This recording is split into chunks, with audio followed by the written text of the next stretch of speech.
बिस्मिल्लाहिर रहमानिर रहीम। हे समस्त जगतबासी, हे समस्त मुसल्लिगण, परहेजगारगण, आज আপনাদের সামনে যে আলোচনাটি নিয়ে এসেছি যে মানুষ কোনভাবে নামাজ পড়তে স্বপ্নে দেখলে তার কি হবে, যে ভালো দিকটাও তুলে ধরা হলো এবং খারাপ দিকটাও তুলে ধরা হলো। তো ইনশাআল্লাহ আল্লাহ তাআলা যেহেতু একটি বিষয় দেখেন, নামাজের বাংলা শব্দে যদি আমরা যাই, নামাজ হলো ফার্সি শব্দ, বাংলা হলো আল্লাহকে স্মরণ করা। আল্লাহকে স্মরণ করার আরেক নাম হলো নামাজ। তাই এখন যে আলোচনাটি করব ইনশাআল্লাহ সেটি হলো নামাজ নিয়ে, যে মানুষ কোন নামাজ কখন কিভাবে পড়তে স্বপ্নে দেখলে তার জীবনে কি হবে। তো অবশ্যই একটু মনোযোগ সহকারে শুনবেন, ভিডিওটি টানবেন না, ইনশাআল্লাহ আমরা সকলেই লাভবান হব ইনশাআল্লাহ। নামাজ আদায়ের স্বপ্ন তিন প্রকারে হতে পারে, যেমন ফরজ, সুন্নত বা নফল। যদি ফরজ নামাজ আদায় করতে দেখে স্বপ্নে, তবে অলির মর্যাদা ও ঋণ পরিশোধ এবং স্বপ্নদ্রষ্টা হজ নসিব হবে এবং অশ্লীল কাজ হতে বিরত থাকবে, যেহেতু আল্লাহ তাআলা ফরমান, নিশ্চয়ই নামাজ মন্দ ও অশ্লীল কাজ থেকে বিরত রাখে। সূরা আল আনকাবুত। এবার আসি, নফল নামাজ স্বপ্নে দেখা চিন্তা দূর হওয়া এবং আত্মমর্যাদা বোধের জন্য ইঙ্গিত করে। আচ্ছা, এবার ফরজের যে বিষয়টি, কেউ যদি ফজরের ফরজ নামাজ পড়তে দেখে স্বপ্নে, তবে সে এমন কোনো কাজ শুরু করবে যা তার ও তার পরিবারের জীবিকা ব্যবস্থা হবে খুব সহজে ইনশাআল্লাহ। এবার আসি, কেউ যদি মেঘমুক্ত আকাশে জোহরের ফরজ নামাজ পড়তে স্বপ্নে দেখে, তবে সে যে কোনো কাজের মধ্যে পন্থা অবলম্বন করবে এবং তিনি উজ্জ্বলতা হিসেবে তা তার সম্মান বাড়িয়ে দিবে। সুবহানাল্লাহ, আলহামদুলিল্লাহ। আর আকাশ যদি মেঘাচ্ছন্ন থাকে, তবে তা চিন্তা ও পেরেশানির ইঙ্গিত করে। এবার আসি, কেউ যদি আসরের ফরজ পড়িতে দেখে, তবে এ ইঙ্গিত করে যে সে কাজে সে নিয়োজিত থাকবে, তার সামান্য বাকি রয়েছে। এবার আসি, কেউ যদি আসরের সময় জোহরের নামাজ পড়তে দেখে স্বপ্নে, তবে সে তার ঋণ পরিশোধ করবে। এবার আসি, কেউ যদি দেখে যে দুটি নামাজের জোহর আসরের একটি ছুটে গিয়েছে, জোহর বা আসর একটি ছুটে গিয়েছে, নামাজ ধরতে পারেনি, এটা যদি স্বপ্নে দেখে, তবে সে অর্ধেক ঋণ বা মোহর আদায় করবে, যেহেতু আল্লাহ তাআলা এর সাত ফরমান, যা মোহর তোমরা নির্ধারিত করেছ তার অর্ধেক দিতে হবে। সূরা আল বাকারা আয়াত 237। এবার আসি মাগরিবের বিষয়টি।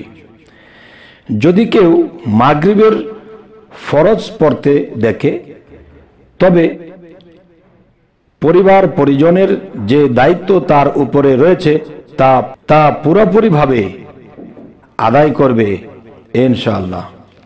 এবার আসি এশার নামাজের বিষয়টি। কেউ যদি এশার ফরজ পড়তে স্বপ্নে দেখে, তবে এর ব্যাখ্যা কি হবে, এর বিশ্লেষণ কি হবে। তবে পরিবার পরিজনের সাথে এ রকম সুন্দর আচার আচরণ ব্যবহার করবে, যাতে তাদের মন প্রফুল্ল হবে এবং অন্তর প্রশান্তি লাভ করবে। আচ্ছা, তো এবার আসি, কেউ যদি জোহর, আসর বা এশার নামাজ 2 রাকাত পড়তে দেখে, তবে সে সফর করবে এবং এ স্বপ্নই যদি কোনো মহিলা দেখে, তবে এ দিন হতে তার হায়াজ আরম্ভ হবে। আচ্ছা, এবার আসি, কেউ যদি যুদ্ধকালীন সময়ে দেখে যে ইমাম সাহেব সওয়ার অবস্থায় মুসল্লিদের নামাজ পড়াচ্ছেন এবং মুসল্লিরাও সওয়ার অবস্থায় নামাজ পড়ছে, তবে সে যুদ্ধে জয়ী হবে। আচ্ছা, এবার আসি, কেউ যদি বাগানে বা পার্কে নামাজ পড়তে স্বপ্নে দেখে, তবে সে আল্লাহর নিকট তওবা করবে এবং সেই তওবা আল্লাহর বিবেচনায় পড়ে যাবে এবং ক্ষমাই বেশিরভাগ হবে। এবার আসি, কেউ যদি বিনা ওজরে বসে নামাজ পড়তে দেখে স্বপ্নে, তবে এটি কি বোঝার আছে? তার আমল কবুল হবে না, এটি বোঝানো হলো। এবার আসি, কেউ যদি নাপাক অবস্থায় নামাজ পড়তে দেখে স্বপ্নে, তবে এর ব্যাখ্যা কি হবে, এর বিশ্লেষণ কি হবে? সে অসুস্থ হবে, এটি হলো তার বিষয়। এবার আসি, কেউ যদি সওয়ার অবস্থায় নামাজ পড়িতে দেখে, তবে অত্যধিক ভয়ের সম্মুখীন হবে। কেউ যদি ফসলি জমিনে নামাজ পড়তে দেখে স্বপ্নে, তবে এর বিশ্লেষণ কি হবে?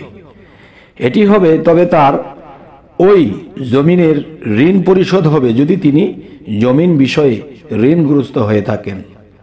আচ্ছা, কেউ যদি গোসলখানায় নামাজ পড়তে দেখে স্বপ্নে, তবে এর ব্যাখ্যা কি হবে?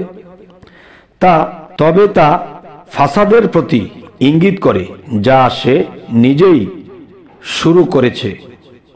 আচ্ছা, এবার আসি, কেউ যদি দেখে স্বপ্নে যে তার ফরজ নামাজ ছুটে গিয়েছে আর এমন কোনো স্থানও পাচ্ছে না যেখানে সে তা কাজা করবে, তবে তার আশা পূর্ণ হওয়ার খুব কঠিন হবে।